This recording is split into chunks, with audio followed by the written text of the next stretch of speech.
My name is Jessie Ann Jimenez. I'm 22 years old and I'm a mom to a 1-year-old boy. My passion is mental health and spreading awareness.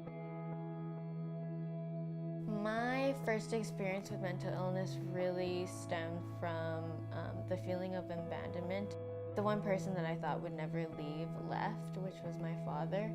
During that first experience, I guess, I've learned to forgive, and now me and my father are working on our father and daughter relationship again.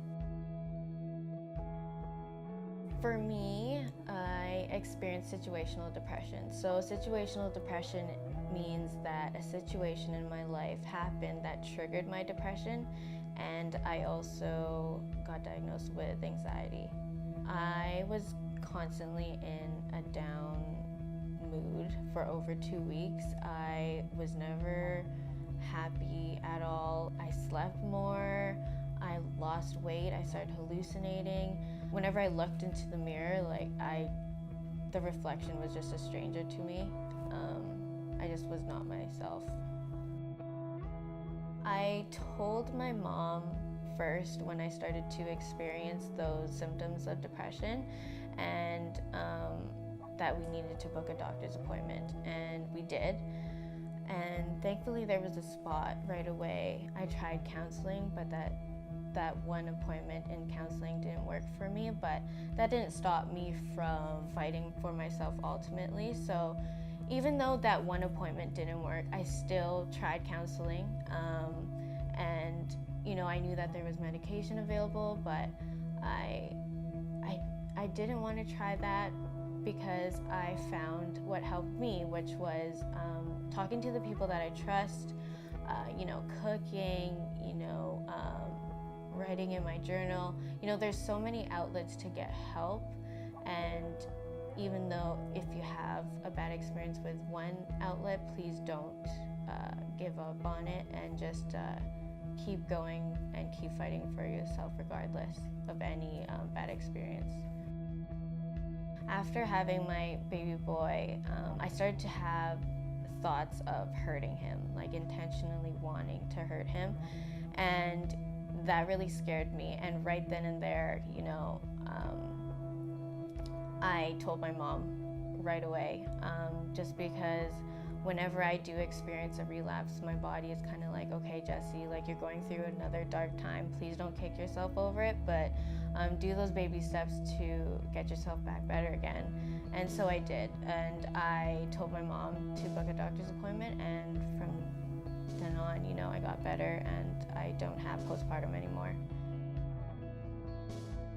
Having my son has really made me put my own life in perspective, and it's really made me realize how precious life is. Being diagnosed with depression and anxiety, I really learned to really focus on myself and my well-being. So I took away anything that was really toxic to my soul or toxic to me mentally. I really just fight for myself every day, and in the end it's you kind of deal, you're the one that matters. A lot of people really think that when you're going through a mental illness or even just a really dark time to get better quick, or kind of suck it up and have a smile on your face or get stronger quicker. But for me, I really think that you should be in touch with yourself more emotionally as you're going through a dark time. So let your feelings out as it comes. Never keep it all in, because that will just destroy your soul and your mentality and everything. To really just have patience with yourself and have patience with your healing journey. Don't rush anything. Like I said, take those baby steps and you will get better. The destination might be far, but those steps to getting better means more. Right now in my life, I'm doing really good. I am part of the TAMI program, which stands for Talk About Mental Illness, and basically It's a course that the grade 8s do to basically stomp the stigma attached to mental illness. So at the end, when they learn all about all of these mental illnesses, me and other speakers basically put a face to what they've learned.